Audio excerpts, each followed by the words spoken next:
Nah, ini adalah salah satu pohon yang sangat legend.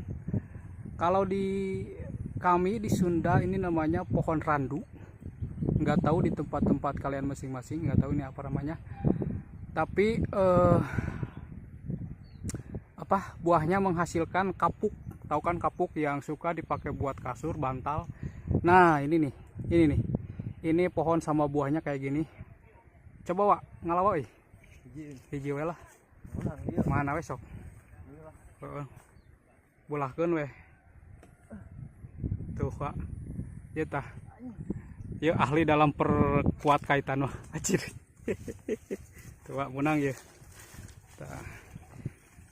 Saya dikasih lihat dalamannya Wak euy. Seperti ini nih, bentuknya seperti ini Wak, nih Wak. Nah, kalau bentuknya seperti ini,